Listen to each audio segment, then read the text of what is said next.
भाग्य को और दूसरों को दोष क्यों देना? जब सपने हमारे हैं तो कोशिशें भी हमारी होनी चाहिए। और एक आदमी ने इन लाइंस को बहुत अच्छे से फॉलो किया है और कहां से कहां पहुंचा, ये सब जानेंगे आज की ऑडियो बुक समरी में। तो शुरू करते हैं आज की किताब को, जिसका नाम है Alibaba, the house that Jack Ma built, जिसे लिखा है डंकन क्लार्क ने। तो इस समरी की अगर बात करें तो यहाँ पर हम जानेंगे कि किस तरीके से 15 साल में जैक मा ने एक इंग्लिश टीचर से अली बाबा को दुनिया की one of the best companies बना दी। 2014 में अली बाबा ने आईपीओ में $25 बिलियन इकट्ठे करे, जो कि दुनिया का सबसे बड़ा आईपीओ था, इवन गूगल से भी बड़ा। आई होप कि आप इस समरी को सुनना चाहेंगे, जानना चाहेंगे कि एग्जैक्टली जैक मा ने ये सब कैसे किया। तो बात करते हैं फर्स्ट चैप्टर की, द आयरन ट्रायंगल। आइए इसे समझते हैं। क्या आप जानते हैं कि यूनाइटेड स्टेट्स की 2/3 economy average American house hold के एक्सपेंसेस के बराबर है, जबकि चाइना में ये मुश्किल से इकोनॉमी का 1/3 है। ऐसा लगता है कि शायद बाकी डेवलप कंट्रीज के मुकाबले चाइनीज लोग ज्यादा कंज्यूम नहीं करते। ये लोग अपनी एजुकेशन, मेडिकल खर्चे या रिटायरमेंट के लिए पैसा बचाते हैं, सेव करते हैं, लेकिन पुरानी आदतें जो होती है ना, वो बहुत मुश्किल से छूटती है। अब एक नई आदत की बात करें तो ऑनलाइन खरीदारी चाइना के लोगों के बिहेवियर में चेंज ला रही है, और अली बाबा इसके पीछे का मेन रीजन है। क्यों? क्योंकि अली बाबा ने 2003 में पहली बार ताओबाओ लॉन्च किया था, जो कि आज चाइना की 3rd मोस्ट विजिटेड वेबसाइट है और वर्ल्ड की 12th। तो जैक मा अपनी कंपनी की सक्सेस को एक एक्सीडेंट ही मानते हैं। अपने शुरुआती सालों में उसने अपनी कंपनी के टॉप तक पहुंचने के 3 कारण बताए। हमारे पास पैसा नहीं था, टेक्नोलॉजी नहीं थी और ना ही कोई प्लान था, लेकिन वो तब की बात थी। यहाँ पर हम 3 रियल फैक्टर्स बताते हैं जिससे अली बाबा की सक्सेस इतनी बूस्ट हुई। पहली है द ई कॉमर्स एज, मतलब ऑनलाइन शॉपिंग करना उतना ही इंटरेक्टिव है जितना कि रियल लाइफ में। ताओबाओ ने हमेशा कस्टमर को प्रायोरिटी दी, इसीलिए ये इतना सक्सेसफुल है। इसने कस्टमर्स को ऑनलाइन शॉपिंग में सेम वाइब्स दी जो कि चाइनीज लोगों को स्ट्रीट शॉपिंग करते टाइम फील होती है। कस्टमर्स अली बाबा के चैट एप्लीकेशन से प्रोडक्ट को चेक कर सकते हैं या प्राइस भी डिस्कस कर सकते हैं, और कुछ पैकेज एक्स्ट्रा सैंपल्स या टॉयज के साथ भेजे जाते हैं जो कस्टमर्स को बहुत ही संतुष्टि देता है, उन्हें बहुत अच्छा लगता है। दूसरा है द लॉजिस्टिक एज, यानी कि अगर अली बाबा ने लो कॉस्ट डिलीवरी सर्विस नहीं दी होती तो शायद आज इतना सक्सेसफुल नहीं होता। 2005 में अली बाबा ने चाइना पोस्ट को ई कॉमर्स के साथ मिलकर काम करने का ऑफर दिया। जैक याद करते हैं कि उन्होंने जब ये प्रपोजल रखा तो उनका मजाक उड़ाया गया था और अपने काम से काम रखने को बोला गया। लेकिन आज ई कॉमर्स की वजह से 8000 से भी ज्यादा प्राइवेट डिलीवरी कंपनीज बिजनेस कर रही है। अली बाबा का होम डिवीजन ऑलमोस्ट सारे चाइना में लार्जेस्ट कुरियर फर्म है। तो इस तरीके से अली बाबा ने इन कंपनीज और बाकियों के साथ चाइना स्मार्ट लॉजिस्टिक नाम की फर्म में इन्वेस्ट किया, और आज ये सब मिलकर के पर डे 30 मिलियन से भी ज्यादा पैकेजेस को हैंडल करते हैं और 600 सिटीज के 1.5 मिलियन से भी ज्यादा लोगों को जॉब प्रोवाइड करते हैं। इसके पीछे आइडिया ये था कि आपस में ऑर्डर्स, डिलीवरी स्टेटस और फीडबैक को शेयर करने से हर एक कंपनी अपनी सर्विस क्वालिटी और एफिशिएंसी को इम्प्रूव कर सके, सुधार सके। और रिजल्ट ये निकला कि अली बाबा के कस्टमर्स काफी ज्यादा बढ़ने लगे और इसने मर्चेंट्स का ट्रस्ट भी गेन कर लिया। लास्ट में है 3rd नंबर पर द फाइनेंस एज, यानी कि आयरन ट्रायंगल का फाइनल एज फाइनेंस है। फाइनेंशियल सर्विस में अली बाबा की ताकत है अली पे। चाइना में अली पे पर ईयर $1 ट्रिलियन का 3/4 से भी ज्यादा हैंडल करता है, वो भी सिर्फ ऑनलाइन ट्रांजैक्शन। तो अली बाबा की ई कॉमर्स की दुनिया में अली पे एक ट्रस्टेबल पेमेंट सोल्यूशन माना जाता है। कंज्यूमर्स को इस बात का भरोसा रहता है कि अली पे के थ्रू पेमेंट करने से उनके अकाउंट से पैसे तभी डेबिट होंगे जब प्रोडक्ट उन्हें डिलीवर हो जाएगा। हालांकि अब अली पे अली बाबा के अंडर में नहीं रहा, लेकिन अभी भी ये कंपनी की लार्जेस्ट एसेट है जिसे जैक पर्सनली मैनेज करते हैं। चाइना की ई कॉमर्स मार्केट में अली बाबा की सक्सेस में आयरन ट्रायंगल एक मेन कैरेक्टर है, लेकिन सिर्फ इतना ही नहीं बल्कि ये जैक मैजिक था जिसने लोगों को कनेक्ट किया और कैपिटल जो इन फाउंडेशंस को आगे तक ले गई। दूसरे चैप्टर में बात है जैक मैजिक के बारे में। जी हाँ, जैक के बारे में ना एक बात जो मुझे सबसे अच्छी लगती है वो ये है कि उसने उस फील्ड में अपना करियर बनाया जिसे हमेशा अंडर एस्टिमेट किया गया। वैसे उसका कहना है कि वो इतना भी स्मार्ट नहीं है कि जितना लोग समझते हैं, लेकिन शायद वो डम्ब होने की एक्टिंग करता है। जैक ने एक बार बताया था कि वो मूवी फॉरेस्ट गंप के लीड कैरेक्टर का बहुत बड़ा फैन है, क्योंकि सबको लगता है कि वो स्टूपिड है, लेकिन उसे पता होता है कि वो क्या कर रहा है। तो जैक चार्मिंग है, उसने अपना फेम तो क्रिएट किया ही, साथ ही उसकी चार्मिंगनेस भी एक बहुत बड़ा रीजन है कि हर तरफ से टैलेंट अलीबाबा की तरफ अट्रैक्ट हुआ। उसकी कम्युनिकेशन स्किल्स कमाल की है, उसके बोलने का स्टाइल इतना अमेजिंग है क्योंकि उसकी बातें एकदम साफ होती है, क्लियर होती है और हर कोई उसकी बात से एग्री कर लेता है। उसने अपनी लाइफ में किस तरह के चैलेंजेस फेस किए, कैसे डिफिकल्टीज को ओवरकम किया, इस बारे में काफी सारी कहानियां हैं जो उनके सुनने वालों की आंखों में आंसू ले आती है। जैक का मंत्रा अलीबाबा के हर एम्प्लॉय को मालूम है, जो है कस्टमर फर्स्ट, एम्प्लॉय सेकंड और शेयर होल्डर्स थर्ड। जैक इसे अलीबाबा की फिलॉसफी बोलते हैं। वैसे जैक अगर एम्प्लॉयज को सेकंड भी रखते हैं तो भी उनकी यही कोशिश रहती है कि उनकी टीम हमेशा मोटिवेट रहे, कि किसी भी ऑब्स्टिकल से, किसी भी प्रॉब्लम से निकल सके, और यही चीज खास करके कंपनी की सक्सेस के लिए क्रिटिकल है। जैक की लिस्ट में शेयर होल्डर्स थर्ड पोजीशन पे आते हैं क्योंकि उसे प्रॉफिट कमाने के लिए शॉर्ट टर्म प्रेशर बिल्कुल भी नहीं चाहिए जो उसे अपने एम्बिशन से डाइवर्ट करे। इसके अलावा बड़ी बात ये है कि अलीबाबा का कल्चर वर्क प्लेस में एक सेंस ऑफ इनफॉर्मेलिटी को एनकरेज करता है। जैसे एग्जाम्पल के लिए अलीबाबा के हर एम्प्लॉय ने अपना एक निकनेम रखा हुआ है और सब उसे उसी नाम से बुलाते हैं। शुरुआत से ही अलीबाबा एक टीम एफर्ट कंपनी रही है। जैक अपने स्टाफ के साथ कम्युनिकेशन करते रहते हैं और वो कभी भी अपना एम्बिशन नहीं भूलते, इसीलिए तो कंपनी पूरी तरह उनके कंट्रोल में है।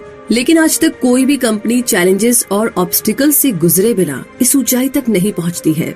तो एक नजर डालते हैं उस आदमी पर जो अलीबाबा का फाउंडर है। थर्ड चैप्टर है फ्रॉम स्टूडेंट टू टीचर। जानते हैं, आइए। जैक मा 10 सितंबर 1964 यानी कि 10th ऑफ सितंबर 1964 में पैदा हुए थे। उनकी मदर वेनकाई नाम की एक फैक्ट्री प्रोडक्शन लाइन में काम करती थी। जैक के फादर मा लीफा हंगजोहो फोटोग्राफी एजेंसी में फोटोग्राफर थे। जैक ऐसे टाइम में पैदा हुए थे जब प्राइवेट एंटरप्राइजेस ऑलमोस्ट खत्म होने के कगार पर थी। ज्यादातर इंडस्ट्रियल प्रोडक्शन स्टेट के कंट्रोल में ले लिए गए थे। बचपन में ही जैक को इंग्लिश लिटरेचर और लैंग्वेज से बहुत प्यार था और जब वो 14 के हुए तो कंट्री ने ओपन डोर पॉलिसी शुरू कर दी थी, जिससे फॉरेन ट्रेड और इन्वेस्टमेंट को एनकरेज किया जा सके। जैक अपनी इंग्लिश प्रैक्टिस का कोई मौका नहीं छोड़ता था। उसने 9 सालों तक बहुत से अमेरिकन और यूरोपियंस को टूर कराया था। इसके अलावा वो मार्शल आर्ट्स में भी माहिर था, लेकिन मैथ्स में नहीं। चाइना में जो high school student higher education लेना चाहते थे, उन्हें एक merit based national higher education entrance exam pass करना होता है, जिसे गोकाउ बोलते हैं। तो जैक ने एंट्रेंस एग्जाम तो दिया, लेकिन वो बुरी तरीके से फेल हो गया। उसके सारे सपने चकनाचूर हो गए। उसने कई सारी जॉब्स के लिए अप्लाई किया, लेकिन हर जगह उसे रिजेक्ट कर दिया गया। यहाँ तक कि KFC ने भी उसे रिजेक्ट कर दिया था और अब उसके पास एक ही ऑप्शन बचा था कि वो स्टडी करके मैथ्स के फॉर्मूले और इक्वेशन को रट ले ताकि टेस्ट क्लियर कर सके। उसने बीजिंग या शंघाई के किसी प्रेस्टिजियस यूनिवर्सिटी में पढ़ाई नहीं की थी, लेकिन जब वो 19 साल का हुआ तो उसके इतने मार्क्स तो आ ही गए कि लोकल यूनिवर्सिटी में एडमिशन ले सके। लेकिन आज जैक अपने पब्लिक अपीयरेंस में अपने फेलियर्स या गोकाओ को किसी बैज ऑफ ऑनर की तरह लेता है। जैक का यूनिवर्सिटी टाइम उतना केयर फ्री नहीं था जितना कि लोगों का होता है। पैसे की तंगी हमेशा रहती थी। ट्यूशंस तो फ्री थी, लेकिन लिव इन फीस की प्रॉब्लम थी। फिर एक फैमिली फ्रेंड केन मोर्ले ने हेल्प की, जिसे जैक अपना ऑस्ट्रेलियन फादर और मेंटोर बोलता था। इंग्लिश में बैचलर की डिग्री लेने के बाद Jack Hangzhou institute of electronic engineering में इंग्लिश के लेक्चरर बन गए और 30 साल के होने से पहले ही उन्होंने डिसाइड किया कि वो खुद का बिजनेस लॉन्च करेंगे, अपनी फर्स्ट कंपनी होप। जी हाँ, आगे चैप्टर नंबर 4 में हम जानेंगे कि hope and coming to America exactly क्या हुआ, कैसे हुआ। जनवरी 1994 यानी कि 1994 में 29 साल के 29 इयर्स के जैक ने हंगजोहो हैबो ट्रांसलेशन एजेंसी खोली। कंपनी की शुरुआत में सिर्फ 5 स्टाफ मेंबर थे, जिनमें से ज्यादातर इंस्टीट्यूट के ही रिटायर्ड स्कूल टीचर्स थे। जैक का फर्स्ट बिजनेस एम था कि वो लोकल कंपनीज को all over the world customers ढूंढने में मदद करे। तो कुल मिलाकर के जैक पूरी तरीके से बिजनेस की इस दुनिया में आना चाहता था, लेकिन हिचक रहा था क्योंकि अभी उसने अपनी टीचर की जॉब छोड़ने के बारे में सोचा नहीं था। फिर जल्दी उसे फील हुआ कि अकेले ट्रांसलेशन सर्विस से उसका एंटरप्रेन्योर बनने का सपना बिल्कुल भी पूरा नहीं हो सकता। लेकिन जैक की रेपुटेशन एक एक्सपर्ट इंग्लिश स्पीकर की बन चुकी थी और उसकी फेमस इवनिंग क्लासेस और होप ट्रांसलेशन एजेंसी की वजह से जैक को एक डिस्प्यूट रिजॉल्व करने का मौका मिला। एक नए हाईवे कंस्ट्रक्शन को लेकर के अमेरिकन कंपनीज में कॉन्फ्लिक्ट चल रहा था। कई सालों के नेगोशिएशन के बावजूद भी दोनों कंपनीज किसी भी नतीजे पर नहीं पहुंच पा रही थी। जैक इस डिसएग्रीमेंट को खत्म करने के लिए यूनाइटेड स्टेट्स के अपने फर्स्ट ट्रिप पर गया, जहां कंपनी के फंड्स रखे थे। जैक जिस काम के लिए गया था वो तो हुआ नहीं, लेकिन इस ट्रिप का एक फायदा उसे जरूर हुआ। उसे इंटरनेट एक्सपोजर मिला जिसने उसे चेंज करके रख दिया था। वो भी तब जब वो सिएटल में था और फर्स्ट टाइम उसने इंटरनेट लॉगिन किया। वैसे उसके साथ काम करने वाला एक इंग्लिश टीचर बिल अहो ने जब उसे इंटरनेट के बारे में पहली बार बताया था तो सुनकर के जैक को बड़ा अजीब लगा। जैक के दोस्त स्टुअर्ट ने उसे फर्स्ट ऑनलाइन सेशन दिया और उसी ने जैक को अपनी कंपनी होप ट्रांसलेशन की फर्स्ट वेबसाइट क्रिएट करने में मदद की थी। इस वेबसाइट में कोई पिक्चर नहीं थी, सिर्फ टेक्स्ट था जिसमें फोन नंबर और प्राइसेस मेंशन किए गए थे। जैक हैरान तो तब हुआ जब उसने देखा कि उन्होंने मॉर्निंग में 9:40 यानी कि 9:40 पर वेबसाइट क्रिएट की थी और ठीक 12:30 बजे उसे एक फ्रेंड का फोन आया जिसने बताया कि जैक के लिए 5 ईमेल्स आई है। जैक को तब पता नहीं था कि ईमेल क्या होता है। 3 मेल्स यूएस से आई थी, एक जापान से और एक जर्मनी से, और ये जैक की लाइफ का एक टर्निंग पॉइंट था। जैक ने वीबीएम के साथ पार्टनरशिप की, लेकिन वीबीएम के साथ डील करना इजी नहीं था। स्टुअर्ट ने जैक को बोला कि अगर उसे चाइना में वेब पेजेस बनाने का राइट चाहिए तो उसे $2 लाख डिपॉजिट करने होंगे। लेकिन जैक ने उसे बोला कि मैंने यूएस ट्रिप के लिए पैसे उधार लिए थे और अब मेरे पास तो कुछ भी नहीं है। खैर, इसके बावजूद स्टुअर्ट ने डिपॉजिट के बिना ही एग्रीमेंट को साइन कर दिया, लेकिन उसने एक कंडीशन रखी कि जैक को जल्दी ही सारा पैसा वापस करना होगा। और इस तरीके से जैक इंटेल 486 प्रोसेसर वाले कंप्यूटर के साथ चाइना लौट आया। अब टाइम आ चुका था कि वो अपनी टीचिंग जॉब को बाय बाय बोल दे। लेकिन आगे क्या, आइए जानते हैं। Chapter number 5, China is coming. जी हाँ, सिएटल से लौटने के तुरंत बाद उसने टीचर की जॉब से रिजाइन कर दिया। अब टीचिंग या ट्रांसलेटिंग उसका ड्रीम नहीं रह गया था। अब उसे एक ऑनलाइन इंडेक्स को बिल्ड करना था। अपने एक फ्रेंड गिबिंग, जो कि जैक के फॉर्मर इंस्टीट्यूट में कंप्यूटर साइंस टीचर था, उसके साथ मिलकर के जैक ने चाइना पेजेस शुरू किया। अपनी इस स्टार्टअप कंपनी को फंड करने के लिए जैक को अपनी फैमिली से पैसे उधार लेने पड़े और उसकी वाइफ कैथी उसकी फर्स्ट एम्प्लॉय थी। चाइना पेजेस को कस्टमर चाहिए थे, पैसे चाहिए थे, और जैक की कंपनी को एक बूस्ट तब मिला जब हंग जोहो को मई में होने वाले formula 1 power boat world championship के लिए चूज किया गया। ये इवेंट चाइना में फर्स्ट टाइम हो रहा था और जैक की कंपनी ने इस रेस की ऑफिशियल वेबसाइट क्रिएट करने का कॉन्ट्रैक्ट जीता था। कंपनी को और ऑर्डर दिलाने के लिए जैक ने अपने फॉर्मर स्टूडेंट्स को बोला कि वो उसकी कंपनी के बारे में लोगों को बताए, लेकिन फिर भी चाइना पेजेस को कंपनी चलाने के लिए और भी ज्यादा क्लाइंट्स की जरूरत थी। लेकिन चाइना पेजेस करती क्या है, ये एक्सप्लेन करना, ये बताना उतना इजी नहीं था। और रीजन ये था कि उस टाइम तक हंग जोहो में इंटरनेट पॉपुलर नहीं था। लेकिन जैक ने एक डिफरेंट अप्रोच ली। सबसे पहली बात तो ये कि उसने अपने फ्रेंड्स और जानने वालों को बोला कि वो सबको बताए कि इंटरनेट क्या है और इससे बिजनेस कैसे करते हैं। फिर जो लोग उसे मार्केटिंग मटेरियल्स भेजने में इंटरेस्टेड थे, उसने उन्हें अपनी कंपनीज और प्रोडक्ट्स को इंट्रोड्यूस करने को बोला। अगला स्टेप ये था कि वो अपने कोलिग्स के साथ मिलकर के इस मटेरियल को ट्रांसलेट करके उसे सिएटल वीबीएन वापस मेल करता था। वीबीएन वेबसाइट्स डिजाइन करके उसे ऑनलाइन कर देती थी। वेबसाइट्स के स्क्रीनशॉट्स लेकर के प्रिंट करके वापस उसे हंग जोहो मेल करती थी। तो ये एक बड़ा स्ट्रगल था क्योंकि हंग जोहो में इंटरनेट नहीं था, लेकिन 1995 यानी कि 1995 में जेजिंग टेलीकॉम ने हंग जोहो में इंटरनेट सर्विस प्रोवाइड करनी शुरू कर दी थी। और इंटरनेट के बिना जैक का एंटरप्रेन्योर्स को वर्ल्ड वाइड मार्केट से कनेक्ट करने का सपना कभी पूरा नहीं हो पाता। तो 1995 के खत्म होते होते चाइना के टेलीकॉम और इंटरनेट सर्विस को अटेंशन मिलने लगी थी। जैक और उसके कस्टमर्स फाइनली अब हंग जोहो से कनेक्ट कर सकते थे। जैक ने फिर से यूएस का एक ट्रिप लगाया। अब वो वीबीएन के साथ अपना वेंचर खत्म करके खुद का सर्वर और एक न्यू चाइना पेजेस साइट करना चाहता था, और ये एक बहुत बड़ा स्टेप था। लेकिन यहीं पर जैक नहीं रुका। उसने आगे क्या किया, आइए जानते हैं। चैप्टर नंबर 6 में हम जानेंगे बबल एंड बर्थ के बारे में। एक कहावत है कि third time is a charm, और ये सच है। होप ट्रांसलेशन और चाइना पेजेस चलाने में जो मुश्किलें आई थी, उसके अलावा गवर्नमेंट के साथ भी जैक का एक अनकंफर्टेबल वर्क एक्सपीरियंस रहा। फिर 1999 की शुरुआत में जैक ने अलीबाबा की शुरुआत की, लेकिन इसमें भी कम दिक्कतें नहीं आई। 1996 यानी कि 1996 में याहू भी शुरू हुआ था, और शुरुआती दौर में तो इसे ज्यादा टेंशन नहीं मिली, लेकिन 1998 यानी कि 1998 में कुछ सुधार आया, जब याहू के शेयर सिर्फ 5 वीक्स में ही 80% से ज्यादा बढ़ गए। और इसके साथ ही स्टैनफोर्ड के को फाउंडर्स जेरी येंग और डेविड फिलो बिलियनियर्स के क्लब में आ गए थे। अचानक याहू के पोर्टल बिजनेस मॉडल में हाई इंटरेस्ट आ गया था, और इसके साथ कई और चाइनीज पोर्टल्स भी निकले। सिवाय जैक के जितने भी फाउंडर्स थे, सब टेक्निकल बैकग्राउंड के थे और अपनी स्टडीज में एक्सीलेंट रह चुके थे। जैक फ्रस्ट्रेटेड हो गया था। उसके देखते ही देखते पोर्टल पायोनियर्स मिलेनियर्स बन चुके थे। उसने रियलाइज किया कि इंटरनेट के आने से कैसे सब कुछ इतना तेजी से चेंज हो रहा था। लेकिन उसकी गवर्नमेंट पर्च ने उसे भी एक अपॉर्चुनिटी दी। याहू के को फाउंडर जेरी येंग से उसकी पहली मुलाकात हुई। जेरी येंग और उनके कुलीग्स बीजिंग न्यू अपॉर्चुनिटी की तलाश में बीजिंग आए हुए थे। तो जैक को बोला गया कि वो उनसे मिले और टूर गाइड प्रोवाइड करे। जैक का चार्म काम कर गया और इस तरीके से अलीबाबा का अनऑफिशियल लॉन्च हुआ। जब कंपनी का नाम रखने की बारी आई तो जैक ने अलीबाबा चूज किया। हालांकि डोमेन नेम एक कनेडियन आदमी के नाम रजिस्टर था जो इसके $4000 मांग रहा था। नाम खरीदकर अलीबाबा को फाइनली लॉन्च किया गया। अलीबाबा में जैक के अलावा 18 और भी लोग थे, जिसमें 6 औरतें भी थी। इन लोगों में से कोई भी हाई फाई बैकग्राउंड से नहीं था। ये रेगुलर लोगों की टीम थी जिन्हें जैक एक प्लेटफॉर्म पर लेकर आया था। इंटरनेट पॉपुलर हो रहा था तो अलीबाबा और उसकी जैसी कंपनीज को भी एशियन बिजनेस में आने का चांस मिल रहा था।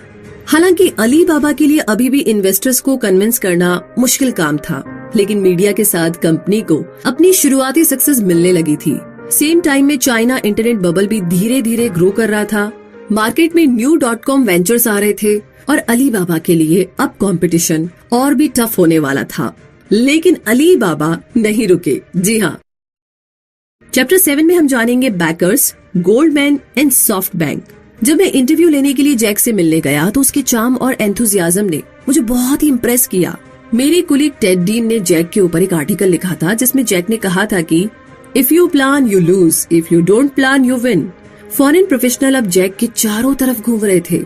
अलीबाबा को फंड मिलते ही इंटरनेशनल फ्लेवर मिलना शुरू हो गया था। अपनी टीम के लिए मेंबर को चूज करते टाइम जैक ने उन्हीं लोगों को लिया जो कभी स्कूल के टॉप परफॉर्मर नहीं रहे। इसके पीछे उसका पॉइंट ऑफ व्यू ये था कि प्रेस्टीजियस स्कूल से निकले हुए लोग रियल लाइफ के चैलेंजेस को फेस नहीं कर पाएंगे, इजीली फ्रस्ट्रेटेड हो जाएंगे। इसीलिए उसे एक टफ टीम की जरूरत थी, क्योंकि अलीबाबा के लिए काम करने का मतलब पिकनिक नहीं होगी। पेमेंट कम मिलेगी, 7 days of week, per day 16 hours काम करना पड़ेगा, तो ये काम बाकी सबके लिए मुश्किल होगा। तो जैक ने उन्हें ये भी बोला कि रहने के लिए कोई ऐसी जगह भी ढूंढिए जो ऑफिस से 10 मिनट की दूरी पर हो, ताकि आने जाने में टाइम वेस्ट ना हो। तो जैसे जैसे Alibaba.com वेबसाइट की पॉपुलैरिटी बढ़ती गई, फ्री सर्विसेज ऑफर की हेल्प से टीम पर जैसे इनकमिंग ईमेल्स की बम्बार्ड होने लगी थी। वेबसाइट के मेंबर्स बढ़े तो वर्ल्ड वाइड कंपनीज और एक दूसरे से कनेक्ट करने के लिए चाइना में वेबसाइट का यूज भी बढ़ने लगा। लेकिन प्रॉब्लम्स अभी खत्म नहीं हुई थी। कुछ लोग कंप्लेन करते थे कि कंप्यूटर की कॉस्ट बहुत ज्यादा है और कुछ तो कंप्यूटर ऑपरेट करना भी नहीं जानते थे। एक और बड़ा चैलेंज था लैक ऑफ ट्रस्ट की कमी। एक ट्रस्ट जो अभी कंपनी को बिल्ड करना था, बनाना था।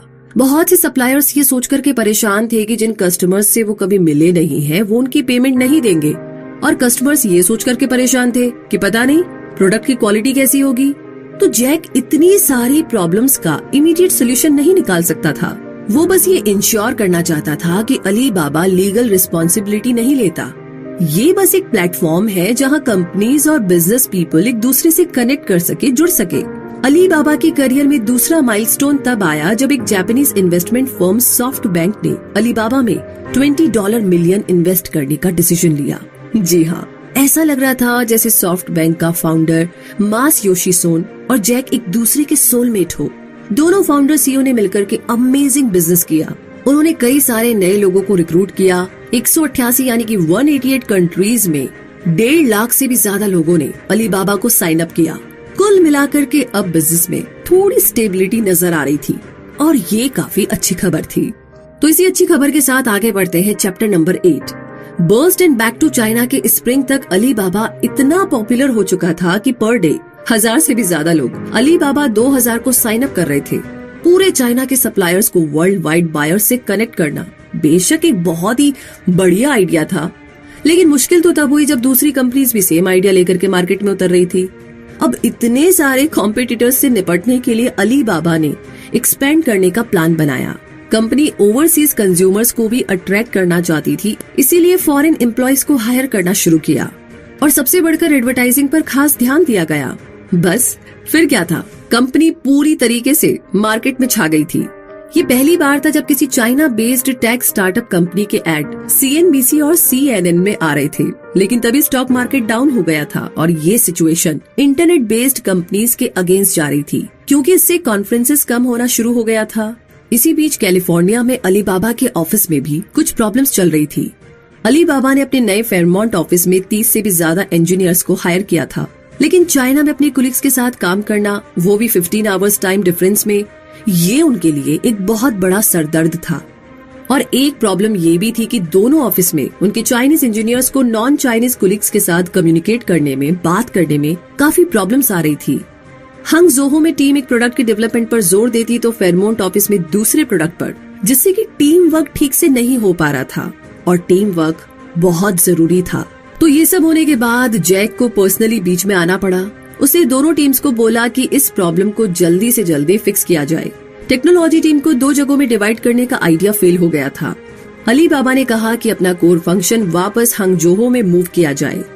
2001 और 2002 के डार्क दिनों पर जैक को प्राउड है, क्योंकि वो लास्ट मैन था जो स्टैंड कर पाया था। .com क्रैश के बाद आगे आने वाले टाइम में अलीबाबा ने अपनी रेवेन्यू इंक्रीज करने का एक तरीका ढूंढ लिया था। एक्सपेंसिव एडवर्टाइजिंग कैंपेन्स को बाय बाय बोलकर के वर्ड ऑफ माउथ पर फोकस किया गया। कंपनी ने अपनी सेल्स टीम भी एक्सपेंड कर ली, काफी सारे लोग हायर किए गए ताकि फी पेइंग सर्विस की प्रमोटिंग पर फोकस किया जा सके। अलीबाबा एक बार फिर से अपने पैरों पर खड़ा हो गया था। जी हाँ, आगे है चैप्टर नंबर 9, बॉर्न अगेन, यानी कि दोबारा जन्म हुआ, Taobao and the humiliation of eBay. ऐसे बहुत से एंटरप्रेन्योर्स थे जो चाइना का ईबे बनने का सपना लेकर बिजनेस के मार्केट में उतरे थे। इनमें से एक सबसे फेमस कंपनी थी शंघाई की ईच नेट, जिसे शाओ येबो ने शुरू किया था। वो हार्वर्ड बिजनेस स्कूल से पढ़कर आया था। ईच नेट की सक्सेस बाकी चाइनीज कंपनी से कहीं ज्यादा आगे थी। यूनाइटेड स्टेट्स में ईबे 100 मिलियन से भी ज्यादा ऑनलाइन पॉपुलेशन को सर्व कर रही थी, और जो कि एक well develop credit card market और reliable nation wide delivery system पर डिपेंड कर सकती थी। तो चाइना में ऐसे कम ही लोग थे जो ऑनलाइन पे करते थे या गुड्स डिलीवरी सिस्टम एक्सेस करते थे, क्योंकि लोगों में ऑनलाइन शॉपिंग को लेकर के ट्रस्ट ही नहीं था। चाइना मार्केट ऑलमोस्ट ना के बराबर था और लोकल कंज्यूमर्स भी बहुत ही कम थे। तो ईच नेट को पैसे कमाने के नए तरीके ढूंढने थे, इसीलिए येबो ने, जिसे वो भी कहते थे, ऑनलाइन शॉपिंग प्रॉब्लम का सोल्यूशन ढूंढने के बारे में सोचा। Payment, package delivery, product quality और लोगों का ट्रस्ट। तो ईच नेट ईबे के मुकाबले काफी छोटा था, फिर भी इसने ईबे के सीईओ मैक विटमैन को अट्रैक्ट कर लिया था और वो बो से मिलने स्पेशली शंघाई आए। मार्च 2002 में ईच नेट ने एक लैंडमार्क डील से मार्केट को सरप्राइज कर दिया था, जब इसने अनाउंस किया कि ईच नेट $30 मिलियन में अपना 33% स्टेक ईबे को बेच रहा है। विटमैन किसी गुड न्यूज के लिए डेस्परेट हो रहा था ताकि उसके इन्वेस्टर्स रीअश्योर हो सके।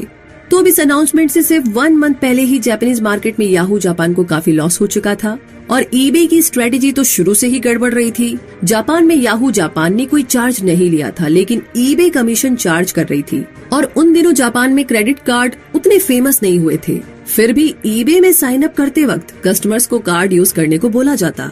अब इन सब रीजन से जापान में ईबे फेल हो गई। साउथ कोरिया और ताइवान में इसको काफी सक्सेस मिली, लेकिन चाइना ही था जहां सबसे ज्यादा इफेक्ट हुआ। 2002 तक चाइना की इंटरनेट पॉपुलेशन 27 मिलियन तक पहुंच गई थी, यानी दुनिया की 5th लार्जेस्ट पॉपुलेशन। और ये ईबे के लिए एक बहुत बढ़िया चांस था, लेकिन इसके बावजूद भी एम्प्लॉयज के बीच कल्चरल डिफरेंस के चलते ईबे को एशिया से हटना पड़ा। ईबे को अपने चाइना मार्केट एक्सप्लोरेशन के चक्कर में कुछ 100 मिलियन का लॉस उठाना पड़ा था, लेकिन जल्दी ही ये अलीबाबा में एक स्मॉल चेंज लाने वाला था। जी हाँ, आगे चैप्टर 10 की हम बात करेंगे याहूज $1 बिलियन बेट। जी हाँ, चाइना की मोस्ट फेमस साइट होने के बावजूद याहू भी पीछे जा रही थी कि तभी अलीबाबा के साथ $1 बिलियन डील ने सब कुछ बदल कर रख दिया। याहू बाहर से देखने पर एक कंटेंट बेस्ड साइट थी और चाइना में ये चीज थोड़ी डिफिकल्ट थी, क्योंकि वहाँ हर टाइप की मीडिया पर गवर्नमेंट का स्ट्रिक्ट कंट्रोल रहता है। जब याहू ने अपना ऑफिस हांगकांग में खोला तो जेरी येंग, जिसने याहू लॉन्च किया था, उससे इश्यू ऑफ सेंसरशिप के बारे में पूछा गया तो उसने कहा कि वो लॉ के अंडर में रहेंगे और जितना हो सके उतना फ्री होने की कोशिश करेंगे। तो याहू अब सिर्फ एक डायरेक्टरी नहीं थी जो थर्ड पार्टी मैनेज वेबसाइट को लिंक करती थी। राइटर्स के साथ एक अर्ली पार्टनरशिप के बाद कंपनी ने अपनी साइट में न्यूज कंटेंट ऐड किए थे, फिर चैट रूम्स ऐड किए और फिर याहू मेल। याहू का कंट्री में लॉन्च एक अनाउंसमेंट की तरह था जो इंटरनेट में सारे फॉरेन इन्वेस्टमेंट को बैन करने की तरह लग रहा था। याहू को फाउंडर के साथ एक पार्टनरशिप करने के लिए फोर्स होना पड़ा था, लेकिन ये चाइना का गेटकीपर नहीं था जैसा कि जेरी ने सोचा था। कंटेंट बोरिंग होने लगा और चाइनीज यूजर्स नोटिस कर रहे थे कि याहू चाइना में रेलेवेंट बने रहने की लड़ाई हार रहा है। चाइना में 2 बार 2 कंपनीज से मार खाने के बाद जेरी ने एक बहुत ही बड़ा और बोल्ड डिसीजन लिया। उसने अलीबाबा में 40% स्टेक के बदले जैक को $1 बिलियन दिए और याहू को चाइना के बिजनेस की चाबी पकड़ा दी। हालांकि उसके बाद भी जैक और जेरी दोनों को ये रियलाइज करने में कुछ टाइम लग गया, लेकिन ये डील अलीबाबा और याहू दोनों के लिए ट्रांसफॉर्मेटिव साबित हुई। इस डील ने तुरंत ही अलीबाबा और ताओबाओ को सपोर्ट किया। ताओबाओ एक नई कंपनी थी जिसे जैक ने अलीबाबा की मदद के लिए खोला था। अलीबाबा फाइनली अब अपने एम्प्लॉयज को रिवॉर्ड दे पाई थी। जैक ने बताया कि कैसे इस डील ने उन्हें मच नीडेड एक्सपीरियंस दिया जो आने वाले फ्यूचर में बहुत इम्पोर्टेंट होगा। तो इस जर्नी में थोड़ा और आगे बढ़ते हैं। Chapter number 11, growing pains. जी हाँ, कंपनी पर एक बार फिर से मुसीबत के बादल मंडरा रहे थे। Alibaba.com हमेशा से फॉरेन ट्रेड पर डिपेंड रही थी, लेकिन यूएस की इकोनॉमी कंडीशन कमजोर पड़ती जा रही थी और इसका सीधा असर चाइना एक्सपोर्ट्स के बिजनेस पर पड़ रहा था। अलीबाबा के शेयर तेजी से डाउन होने लगे और इतने कम कि मार्च में इनिशियल पब्लिक ऑफरिंग प्राइस से भी नीचे चले गए थे। Alibaba.com के सीईओ डेविड वेई जैक से एक्सपेक्ट कर रहे थे कि वो डाउन होते शेयर प्राइसेस को लेकर के टेंशन में होंगे, लेकिन डेविड याद करते हैं कि जैक ने एक बार भी उन्हें कॉल नहीं किया और ना ही मिलने आए। जैक मा प्रॉफिट ग्रोथ को लेकर के भी कभी नहीं बोले। तो फिर एग्जैक्टली उसने क्या किया? जैक को रियलाइज हुआ कि इन चैलेंजेस ने उन्हें अपने कस्टमर्स की लॉयल्टी इंक्रीज करने का एक चांस दिया है और उसने उनके सब्सक्रिप्शन कॉस्ट में एक ड्रामेटिक रिडक्शन करने के बारे में सोचा। स्टॉक मार्केट में अफरा तफरी मच गई थी, लेकिन जैक के इस रिस्की स्टेप में एक मेथड था। इस बारे में याद करते हुए डेविड कहते हैं कि ये राइट टाइम पर लिया गया डिसीजन था, क्योंकि रेवेन्यूज कभी भी ड्रॉप नहीं हुए, एक बार भी नहीं, बल्कि सिचुएशन कैसी भी हो कस्टमर्स बढ़ते गए, जिससे प्राइस ड्रॉप बैलेंस हो गया था। फाइनेंशियल क्राइसिस ओवर होने के बाद भी अलीबाबा ने अपने प्राइस नहीं बढ़ाए, लेकिन सिर्फ इतना ही नहीं हुआ। 31 जनवरी 2008 में माइक्रोसॉफ्ट की सरप्राइज इवेंट की वजह से जैक काफी परेशान हो गया। माइक्रोसॉफ्ट ने याहू को $44.6 बिलियन का ऑफर दिया, लेकिन डील नहीं हो पाई क्योंकि याहू के सीईओ जेरी येंग ने ऑफर को रिजेक्ट कर दिया। इस बात से याहू के इन्वेस्टर्स काफी नाराज थे और याहू के शेयर प्राइसेस ड्रॉप होने शुरू हो गए। नवंबर में जेरी सीईओ पोस्ट से हट गए और पोजीशन कैरोल बर्ड्स को मिल गई। हालांकि जैक ने बाजी पलट दी थी, लेकिन टेंशन कम नहीं हुई क्योंकि बर्ड्स येंग के बिल्कुल ऑपोजिट था। जैक और बर्ड्स के बीच वार्म रिलेशन नहीं बन पाया और दोनों काफी टाइम तक एक दूसरे से कांटेक्ट नहीं करते थे। लेकिन जैक को रिलीफ तब मिली जब सितंबर 2011 में याहू ने कैरोल को जॉब से हटाया। लेकिन उसके उस पोस्ट को छोड़ने से पहले अलीबाबा के सामने 2 ऐसे क्राइसिस आए जो इस कंपनी में लोगों का भरोसा तोड़ सकती थी। पहला था एक इंटरनेट इंसिडेंट, एक फ्रॉड केस, और दूसरा था अलीबाबा के ओनरशिप से बाहर अलीपे के ट्रांसफर पर नेगोशिएशन, जो कुछ इन्वेस्टर्स के साथ अलीबाबा ग्रुप की रेपुटेशन को कम्प्लीटली बर्बाद कर सकती थी। और ये बहुत ही टेंशन वाली बात थी। आगे बढ़ते हैं। चैप्टर नंबर 12, आइकॉन और इकारस। जी हाँ, अब तक जैक चाइना के फिलोसोफर सीईओ के रूप में फेमस हो चुका था और सबसे बड़ी बात ये थी कि उसने एक फिलैंथ्रोपिस्ट और एनवायरमेंटलिस्ट की अपनी एक रेपुटेशन बना ली थी। जैक ने एनवायरमेंट और लोगों की हेल्थ को लेकर के काफी कंसर्न दिखाया और ये सिर्फ कॉर्पोरेट रिस्पॉन्सिबिलिटी तक लिमिट नहीं है। अलीबाबा को ह्यूज सक्सेस मिली कि आज ये चाइना के लीडिंग इन्वेस्टर्स में से एक है जो फिल्म, टेलीविजन और ऑनलाइन वीडियो में इन्वॉल्व है। जैक ऑलरेडी चाइना के कंज्यूमर और एंटरप्रेन्योर जैसी कैटेगरी में एक बहुत ही बड़ा एग्जाम्पल था और अब वो न्यू फील्ड जैसे फाइनेंस और मीडिया में भी एक्टिवली इन्वॉल्व होने की कोशिश कर रहा है और कोई उसे रोक नहीं सकता, क्योंकि अगर कोई रोकता तो आज वो इतने चैलेंजेस फेस करके, इतने फ्रॉड एनकाउंटर करने के बाद और इतने कॉम्पिटिटर्स को पीछे छोड़कर इस पोजीशन तक यूं ही नहीं पहुंच पाता। लेकिन उसकी खूबी थी कि उसे कभी गुस्सा नहीं आता था। उसकी इमेज हमेशा एक बुद्धिमान और एक धैर्य रखने वाले सीईओ की रही, जिसे अपने एम्बिशंस और अपने लोगों पर पूरा विश्वास था, ट्रस्ट था। उसने हमेशा अपने कस्टमर्स और लोगों का ध्यान रखा। वो चाहता था कि लोग हेल्दी रहे, खुश रहे, यंग जनरेशन अपनी लाइफ को एंजॉय करे, लोग फ्यूचर को लेकर के ऑप्टिमिस्टिक रहे। बस यही जैक चाहता था। जैक ने कभी भी चैलेंजेस और प्रॉब्लम्स से हार नहीं मानी। उसकी सक्सेस स्टोरी आज भी कंटिन्यू है, जो लोगों को इंस्पायर कर रही है। एक लीडिंग चाइनीज इंटरनेट एंटरप्रेन्योर ने इसे कुछ इस तरीके से डिस्क्राइब किया है। ज्यादातर लोगों को अलीबाबा एक कहानी लगती है, लेकिन ये कोई कहानी नहीं, ये एक स्ट्रेटेजी है। तो इसी स्ट्रेटेजी के साथ इस समरी की सारी बातें जानने के बाद अब टाइम आ गया है इस बुक के निचोड़ का, कंक्लूजन का और मुद्दा मामला जानने का। तो बात ऐसी है कि दोस्तों, इस किताब में हमने ये देखा कि किस तरीके से अली बाबा ने एक मिडिल क्लास आदमी से चाइना के रिचेस्ट मैन का सफर तय किया है। तो आई होप कि जब जैक मा एक स्कूल टीचर से चाइना की सबसे बड़ी कंपनी खोल सकते हैं तो हम ना बहुत कुछ अचीव कर सकते हैं, सच्ची में।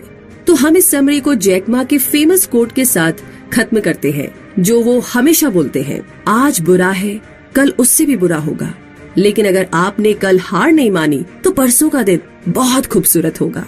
वाह क्या बात है, एकदम लाइन ने तो दिल ही ले लिया। एंड आई एम श्योर कि दिल दिमाग में अच्छे से ये जो स्ट्रेटेजी है जैक मा ने जो जहाँ अप्लाई की, जिस तरीके के क्राइसिस हुए, जो स्टेप लिए, अच्छे से हमें आई थिंक घोट करके पी लेनी चाहिए। कहने का मतलब हमारी लाइफ की प्रॉब्लम्स अलग होगी, लेकिन आई एम श्योर कि हमें किस तरीके से स्टेप उठाना है, क्या डिसीजन कैसे लेना है, ये काफी कुछ हमें समरी ने सिखाया। तो सीखने का मौका, आगे बढ़ने का मौका, बस आप ना हमारे साथ यूं ही जुड़े रहिए। और एक और चीज, जो भी आपको समझ में आया है, जो भी आपको अच्छा लगा है, कहते हैं कि अगर वो दूसरों के साथ बांटते हैं ना तो और ज्यादा हो जाता है। तो इस समरी को बाकी सबके साथ शेयर करना बिल्कुल ना भूले और कमेंट बॉक्स में लिख करके बताइए कि ये समरी आपको कैसी लगी, क्या सीखा आपने और आप क्या एग्जैक्टली सोच रहे हैं अपने बिजनेस के बारे में, या क्या फ्यूचर प्लानिंग चल रही है। सब कुछ शेयर कीजिए। साथ ही आगे किस किताब के बारे में आप जानना चाहते हैं वो